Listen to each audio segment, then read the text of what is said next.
Hello YouTube, my name is Scott Perdue. I'm an Amazon author of over 100 books, Christian books, self-help books, all kinds of wonderful books out there. Next time you're on Amazon, go to the search bar, type in my name, Scott Perdue, pull up all those wonderful books, add some to the cart, get them in transit right away. There's tons of wisdom and life-changing stuff in there for you. Anyway, today I'm going to go over a book I'd recently written called Forgiven and Unoffendable, The Power of Walking Righteously. Today's lesson is about building emotional resilience, the art of not taking things personally.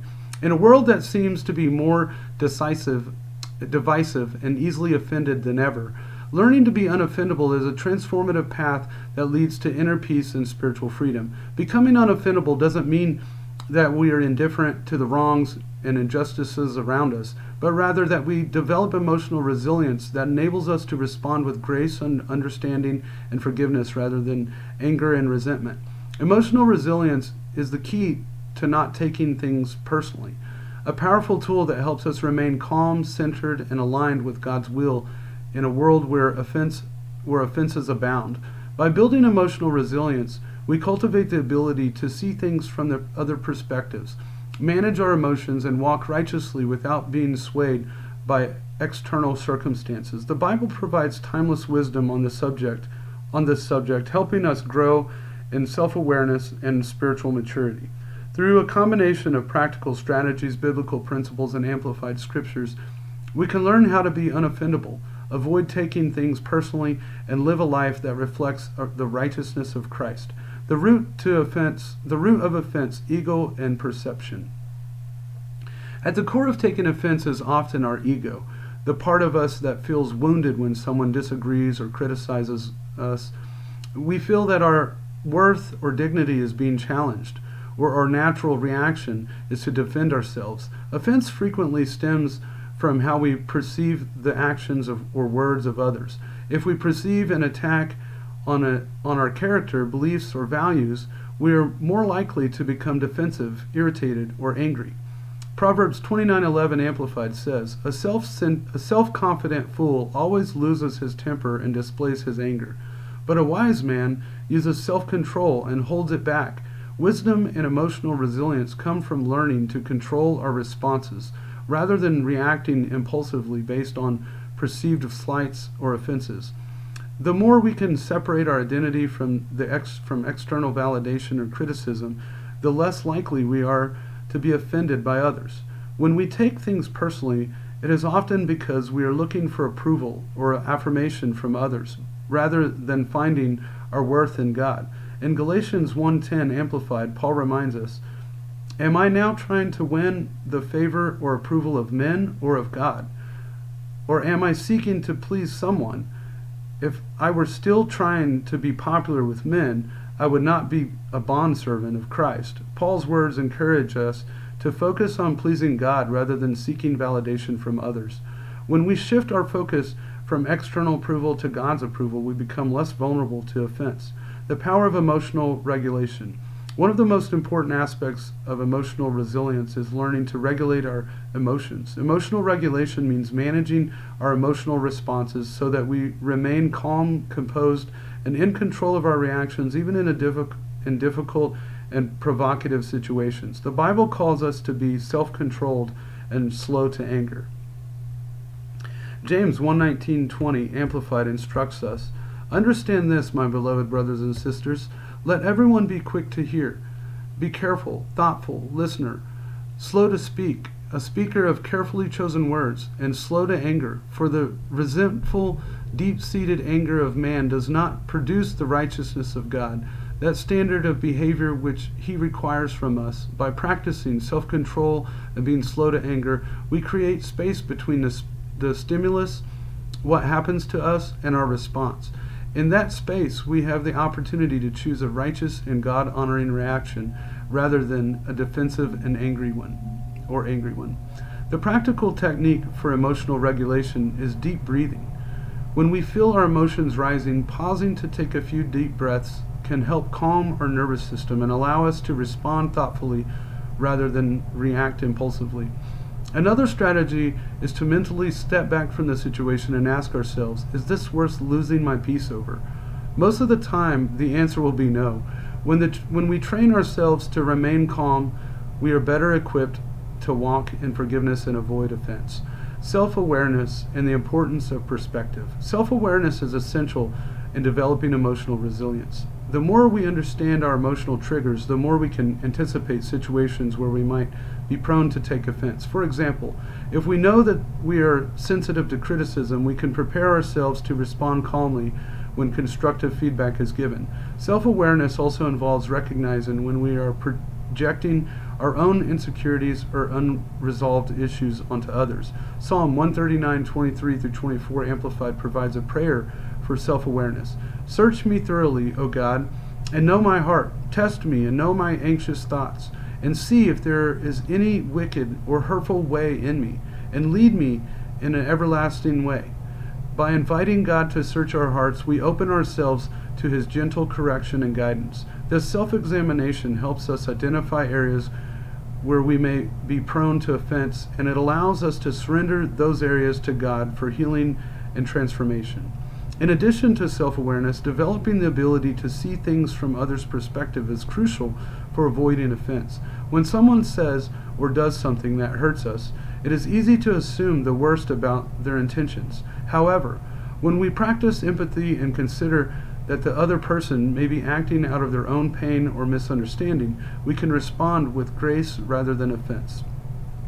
Philippians 2:3-4 Amplified urges us, do nothing from selflessness or empty conceit, through factual motives or strife, but with an attitude of humility, being neither arrogant nor self-righteous. Regard others as more important than yourselves. Do not merely look out for your own personal interest, but also for the interest of others. This mindset helps us to approach situations with humility and compassion, making it easier to forgive and remain unoffended. Not taking criticism personally. One of the greatest challenges of emotional resilience is handling criticism without taking it personally.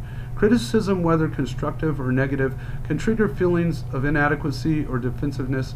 However, when we are secure in our identity in Christ, we can view criticism as an opportunity for growth rather than as an attack on our worth. Proverbs 15:31-32 Amplified highlights the value of receiving correction. The ear that listens to and learns from the life-giving rebuke, reprimand, censure, will remain among the wise. He who neglects and ignores instruction and discipline despises himself, but he who learns from rebuke acquires understanding and grows in wisdom. When we are open to correction and learning, we grow in wisdom and maturity instead of being offended by criticism. We can choose to evaluate it, extract any truth that can help us grow, and discard any negativity that is not helpful. It is also important to recognize that not all criticism is valid. Sometimes people criticize out of their own unresolved issues, jealousy, or misunderstanding. In these cases, we can choose to remain unoffended by reminding ourselves that our worth is not determined by others' opinions. Galatians 6:4-5 Amplified encourages us to pay careful attention to your own work, for then you will get the satisfaction of a job well done, and you won't need to compare yourselves to anyone else, for we are each responsible for our own conduct. By focusing on our own growth and doing our work unto the Lord, Colossians 3:23, we free ourselves from the need for external validation and remain steadfast in the face of criticism. The role of forgiveness in emotional resilience. Forgiveness is a powerful tool in becoming unoffendable. Holding on to offense keeps us trapped in cycles of anger, bitterness, and resentment, which can erode our emotional resilience. When we forgive, we release the emotional weight that offense carries, freeing ourselves to live in peace and joy.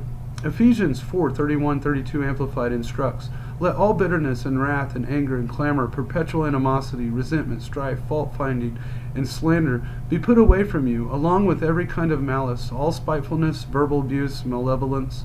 Be kind and helpful to one another, and tender-hearted, compassionate, understanding, forgiving one another, readily and freely, just as God in Christ also forgave you. When we forgive others, we reflect the forgiveness that we have received from God. Forgiveness is not about excusing or condoning harmful behavior, but also about releasing ourselves from the grip of offense and allowing God to heal our hearts. Jesus also modeled forgiveness in his teachings and actions. In Matthew 18:21 through 22 Amplified, Peter asked Jesus, "Lord, how many times shall my brothers sin against me, and I still forgive them? Up to 7 times, Jesus answered him. I say to you, not up to 7 times, but 70 times 7. This passage emphasizes that forgiveness is an ongoing process. We are called to forgive continually, without holding grudges or keeping a record of wrongs. By practicing forgiveness, we develop the emotional resilience to handle offenses without allowing them to take root in our hearts. Forgiveness allows us to maintain our emotional and spiritual health, even in the face of hurtful words or actions. Walking in love and grace. Ultimately, being unoffendable is about walking in love and grace. When we choose to respond to others with love, we reflect the character of Christ. Love is the foundation of emotional resilience because it enables us to see others through God's eyes and extend grace in situations where offense could easily take hold. 1 Corinthians 13:4 through 7 Amplified describes the nature of love. Love endures with patience and serenity. Love is kind and thoughtful and is not jealous or envious. Love does not brag and is not proud or arrogant. It is not rude. It is not self-seeking. It is not provoked, nor overly sensitive and easily angered. It does not take into account a wrong endured. It does not rejoice at injustice, but rejoices with the truth when right and truth prevail. Love bears all things, believes all things, hopes all things, endures all things. Love is not easily offended because it is rooted in humility, patience, and kindness. Walking in righteousness means choosing to respond with love, even when others act in ways that hurt and offend us. It means letting go of our need to be right, justified, and vindicated, and instead focusing on maintaining our peace and extending our grace to others. When we walk in love, we align ourselves with God's will and become a reflection of His character. Conclusion: the power of walking righteously. Being forgiven and unoffendable is a powerful way to walk righteously before God. By building emotional resilience, regulating our emotions, and choosing forgiveness, we free ourselves from the grip of offense and experience the peace that comes from living in alignment with God's will. Emotional resilience is not about avoiding difficult situations or denying our emotions, but about learning to manage our responses in a way that reflects Christ's love and grace. All right, that concludes today's video. Thank you for following me through the video. Please like the video, subscribe to the channel. Again, next time you're on Amazon, go to the search bar, type in Scott Perdue, pull up all those wonderful books I've written for you. Tons of great wisdom, tons of stuff that's life-changing. Add those to your cart, get them in your life right away. Anyway, thanks again for following me through the video today. Have a wonderful day.